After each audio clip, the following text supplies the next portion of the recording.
நீதிமொழிகள் 28ஆம் அதிகாரம். ஒருவனும் தொடராதிருந்தும் துன்மார்க்கர் ஓடிப்போகிறார்கள், நீதிமான்களோ சிங்கத்தைப் போலே தைரியமாயிருக்கிறார்கள். தேசத்தின் பாவத்து நிமித்தம் அதன் அதிகாரிகள் அநேகராய் இருக்கிறார்கள். புத்தியும் அறிவுமுள்ள மனுஷனாலோ அதன் நற்சீர் நீடித்திருக்கும்.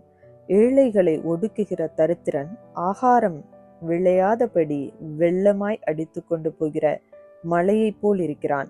வேத பிரமாணத்தை விட்டு விலகுகிறவர்கள் துன்மார்க்கரை புகழுகிறார்கள். வேத பிரமாணத்தை கை கொள்ளுகிறவர்களோ அவர்களோடே போராடுகிறார்கள். துஷ்டர் நியாயத்தை அறியார்கள், கர்த்தரை தேடுகிறவர்களோ சகலத்தையும் அறிவார்கள். இரு வழிகளில் நடக்கிற திரியாவரக்காரன் ஐஸ்வர்யவானாயிருந்தாலும் நேர்மையாய் நடக்கிற தரித்திரன் அவனிலும் வாசி. வேத பிரமாணத்தை கை கொள்ளுகிறவன் விவேகமுள்ள புத்திரன்.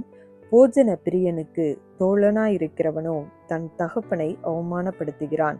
அநியாய வட்டியினாலும் ஆதாயத்தினாலும் தன் ஆஸ்தியை பெருக பண்ணுகிறவன் தரித்திரர் பேரில் இறங்குகிறவனுக்காக அதை சேகரிக்கிறான். வேதத்தை கேளாதபடி தன் செவியை விளக்குகிறவனுடைய ஜெபமும் அருவருப்பானது.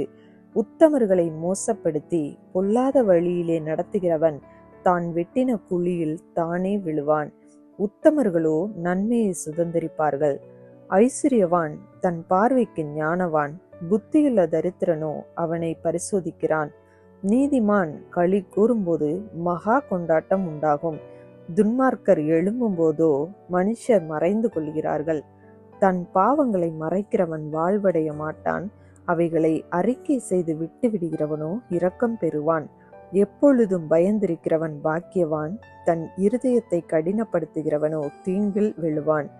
ஏழை ஜனங்களை ஆளும் துஷ்ட அதிகாரி கெர்ச்சிக்கும் சிங்கத்துக்கும் அலைந்து திரிகிற கரடிக்கும் ஒப்பாயிருக்கிறான். பிரபு புத்தியினனாயிருந்தால் அவன் செய்யும் இடுக்கண் மிகுதி. பொருளாசையை விரிக்கிறவன் தீர்க்காயுசை பெறுவான். இரத்த பழிக்காக ஒடுக்கப்பட்டவன் குழியில் ஒழிக்க ஓடி வந்தால் அவனை ஆதரிக்க வேண்டாம். உத்தமனாய் நடக்கிறவன் இரட்சிக்கப்படுவான். மாறுபாடான இரு வழியில் நடக்கிறவனோ அவற்றில் ஒன்றிலே விழுவான். தன் நிலத்தை பயிரிடுகிறவன் ஆகாரத்தினால் திருப்தியாவான். வீணரை பின்பற்றுகிறவனோ வறுமையால் நிறைந்திருப்பான். உண்மையுள்ள மனுஷன் பரிபூரண ஆசீர்வாதங்களை பெறுவான். ஐஸ்வர்யவான் ஆகிறதற்கு தீவிரிக்கிறவனோ ஆக்கினைக்கு தப்பான். முகதாட்சிணியம் நல்லதல்ல. முகதாட்சிணியம் உள்ளவன் ஒரு துண்டு அப்பத்துக்காக அநியாயம் செய்வான். வன்கண்ணன் செல்வனாகிறதற்கு பதறுகிறான். வறுமை தனக்கு வருமென்று அறியாதிருக்கிறான். தன் நாவினால் முகஸ்துதி பேசுகிறவனை பார்க்கிலும் கடிந்து கொள்ளுகிறவன் முடிவில் அங்கீகாரம் பெறுவான். தன் தகப்பனையும் தன் தாயையும் கொள்ளையிட்டு அது துரோகமல்ல என்பவன் பால் கடிக்கிற மனுஷனுக்கு தோழன். பெரு நெஞ்சன் வழக்கை கொழுவுகிறான். கர்த்தரை நம்புகிறவனோ செழிப்பான். தன் இருதயத்தை நம்புகிறவன் மூடன். ஞானமாய் நடக்கிறவனோ இரட்சிக்கப்படுவான். தரித்திரருக்கு கொடுப்பவன் தாழ்ச்சியடையான். தன் கண்களை ஏழைகளுக்கு விளக்குகிறவனுக்கோ அநேக சாபங்கள் வரும்.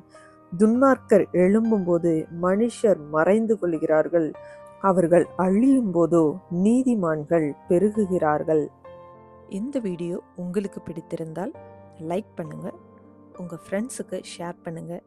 இன்னும் நம்ம சேனலை சப்ஸ்கிரைப் பண்ணலைன்னா மறக்காமல் சப்ஸ்கிரைப் பண்ணுங்கள். சைடில் இருக்கிற பெல் ஐக்கானை ப்ரெஸ் பண்ணுங்கள்.